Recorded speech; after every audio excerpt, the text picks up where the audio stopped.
Hey there guys, my name is Travis Field. We're in Houston, Texas here. You can kind of tell by the American flag he's got everywhere. Here, and I got my boy Ronnie here, you know.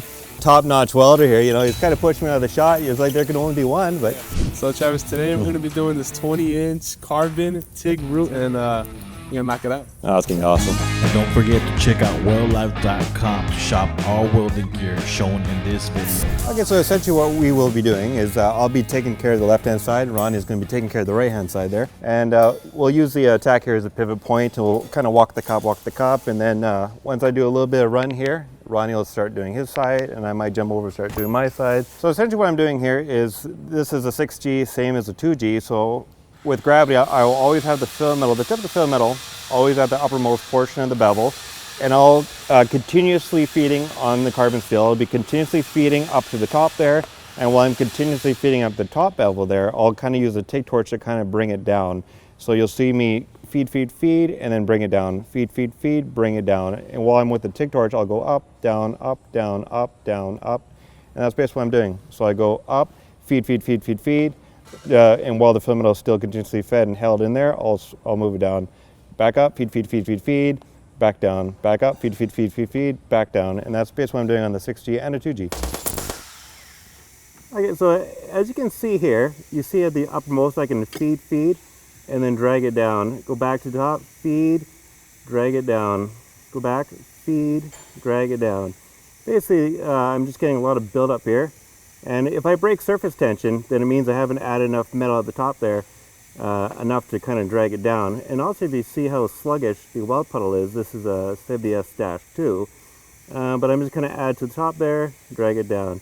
And I'm not really moving the fill metal. The tip of the fill metal, it's always kept at the upper portion of the bevel tip there. It's just because of gravity. So if I feed fill metal and I drag it down as well with the torch, then I get kind of like a bell-shaped root penetration. I get an inadequate, like the penetration, the root pass will look a little bit ununiform.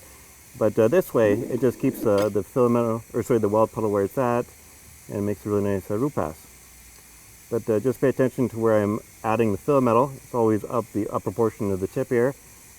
Notice how much I'm feeding, and I drag it down. So one thing about this position that Travis is in, as you can see, he's doing the left-hand side. If you can't weld with your left hand, then you won't be able to really get around the pipe like you do with the smaller diameter pipe. So that's why I advise, you know, one thing that I wasn't taught was to weld with both hands. You know, I had to learn that later on down the road. So this is really helpful, and I recommend everybody learn how to weld with their least dominant hand. You can also see right here, Travis is placing his filler wire right on the tack, and that serves as like a support for him to be able to control how much he's feeding and not shake as much.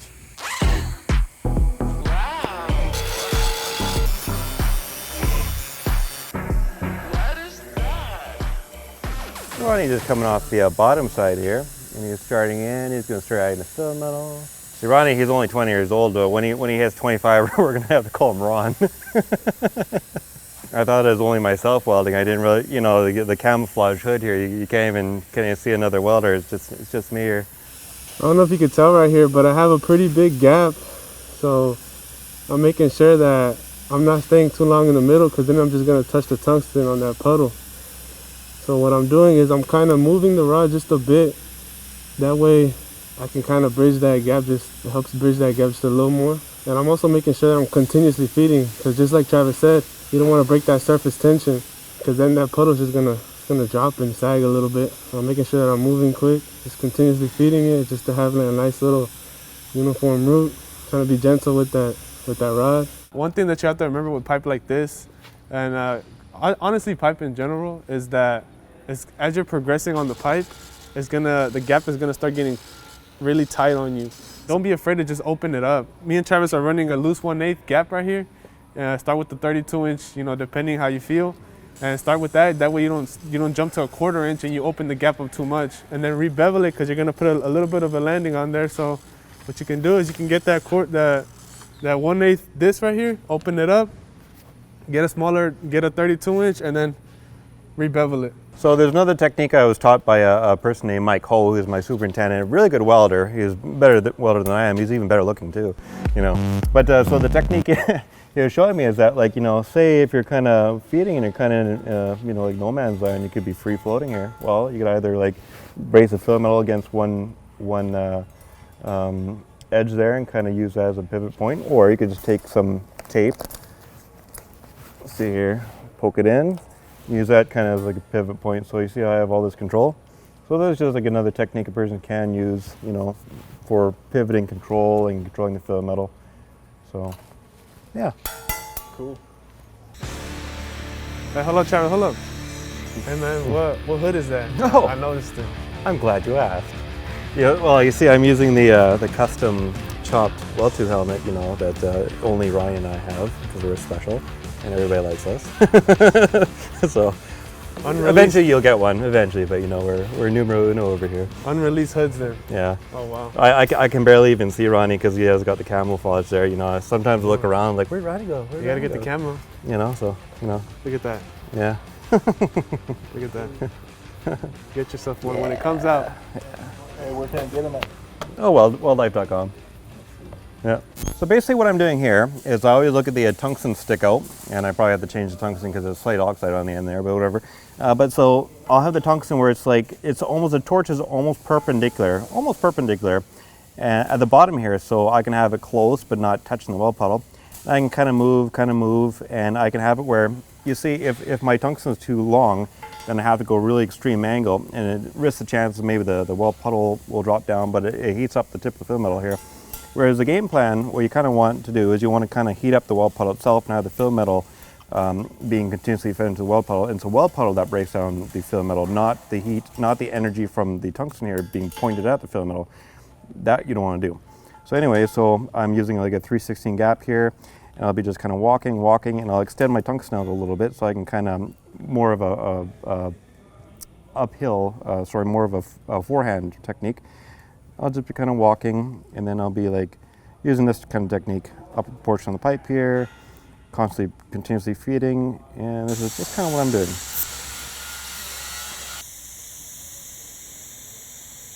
So you can see I'm connected here. Now I'm kind of washing out, get a good nice tie-in, and now I'm good to go. So as you can see, it's kind of really nicely flowing, and it's a little bit sluggish with this dash too, so I'm just kind of watching it move about. More so add to the uppermost portion of the pipe here, and then just droop it down. As you can see, the technique, it's just flowing really nicely off the fill metal. Just kind of watching it flow, and it's reflected in the root pass, because if the root pass is kind of choppy, you'll be able to see it. Ronnie, are you around? Could you turn the current down a little bit? Yeah, that's better. Yeah, so what I've done here is I've also turned the current down a little bit, and that way I can slow down my movement, slow down the amount of fill metal that I have to add to the weld puddle, and that way I can use the solid mass of the fill metal to chill out the weld puddle, and that will give me a little bit more control over this weld puddle rather than losing control of it. So right now I'm gonna have to do some monkey stuff right now, and I have to climb on top of this. You know, you're gonna sometimes have to make yourself uncomfortable in order to become better and become comfortable with difficult situations. So everything has its purpose, you know. And right now I'm running it at about, let's say 101 amps, and I'm freehanding it because I couldn't walk it. So, you know, just something else to keep in mind, you know, another skill to pick up. I extended my tungsten just a little bit, just so I can get a clearer view of what I'm welding. Just moving that tungsten up and down, grabbing those walls, the edge of the walls. Now, one thing to really know here is that I'm at a different position in the pipe. So I want to say I'm at about 8 o'clock, coming up on 9 maybe. So I'm changing my filler wire where it's at. I'm not so much as right behind the puddle. I'm more on the bevels just to make sure that I don't have a lot of sag. And one thing I will say is that this WeldTube chop top hood is really helping me because it's really light and I barely feel it at all, honestly. Remember to get yours at weldlife.com. Now, one thing to remember as well is that right here it's really important to maintain the surface tension because you're fighting gravity the whole time. Well, I'm about to start fighting gravity, but regardless, it's a good principle to keep. Let's say I want to extinguish my arc. I want to make sure that something that Travis taught me is to keep the filler wire connected. That way it doesn't droop on me as much, and then whenever I tie in, it's noticeable. Oh, and another tip also is that, you know, when you do like the duplex and the super duplex and stainless and everything, you know how you have, it's nice and silver, but you have the blue tinge there on the starts. It's actually because like when you ignite the arc, you actually have oxides on the deposited metal here on the outside of the pipe. That those oxides are carried into your, going down the ramp and into your well puddle. So you always have that blue tinge there. So essentially the way to get around that is either you could kind of brush those oxides off on the outside of the pipe, or also you can take a grinder, a zip cut, and just kind of scratch them off. And that way you have a nice silver, restart nice and silver, everything will be silver, no blue tinge.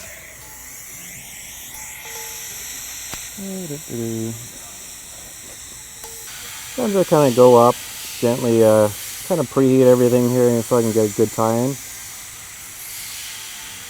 Trying to tie in towards the top here, there we go.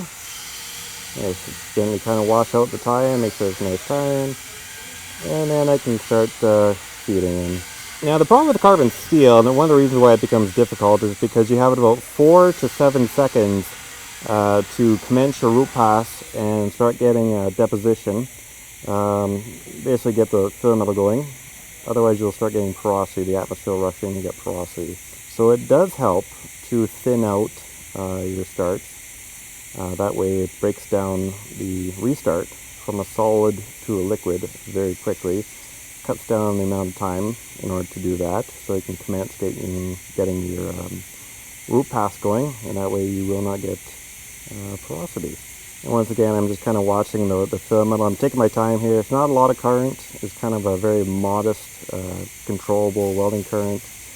Very modest, and I'm just kind of watching the weld puddle break down. The root pass is pretty important, so I don't have to weld scalding hot. I can have a very controllable filler metal, or a very controllable welding current. Just kind of watching how the weld puddle flows, how it moves about, what it's doing, how it's funneling off the filler metal, where the placement of the filler metal is. I'm also watching the solidification of the welding puddle and the liquefaction, just kind of watching how that dynamic works out. So right here, as I'm more at the top of the pipe, I have to focus more and worry about gravity, so I don't have any boogers in the inside of my root. So what I like doing is I like having my wire right at the bevel, and I make sure I'm always connected. I'm always keeping that rod connected to the puddle, not breaking surface tension. And also, you know, I like having my rod at the upper portion of the bevel, because let's say if I break surface tension, that's whatever's going to open up is going to keyhole first, and I'm just making that puddle fall in the bottom bevel. When I move from left bevel tip to right bevel tip, especially on a 5G vertical up position, if I'm welding and I start opening keyholes on both bevel tips, and I move from the left-hand side over to the right-hand side, and I see the left-hand side still as liquid, then I'm going to start getting a very heavy root pass. Going to get too much penetration. It's going to be very uncontrollable, because I cannot deposit or carry my liquid weld puddle onto depositing metal that is solidifying. So if I have a very controllable welding current, then I can get solidification of the weld puddle as I move from left to right bevel, and I can stack my liquid weld puddle that I'm carrying onto the previously deposited metal. So yeah, one thing y'all gotta remember, or one thing to keep in mind, is right now I'm not welding. I did my side, and Travis he's taking care of the tie-in. So as he's doing that, I'm paying attention to his rod, how much rod he has. I'm listening to anything he needs in terms of amperage, or if he needs a grinder, or if he needs me to check on the root. I'm listening to that and trying to be a good tag team partner, you know. And that's something to keep in mind everywhere you go. Depending if you go to a job site or if you're in a fab shop, you know, and you're doing something together, you know, always try to have a good sense of teamwork. Ronnie, what do you think about the 20-inch we just did? It was really fun. I had a lot of fun today. I think we threw some pretty good tips in there, you know. I hope it helps anybody watching. Now, what do you think about the helmets? They're amazing, honestly. I could barely feel them on my head, and they're really sturdy, as you can see. Really nice. That nice little pattern. Please like, comment, and subscribe to WeldTube, and you'll see more of us. Catch you on the next one.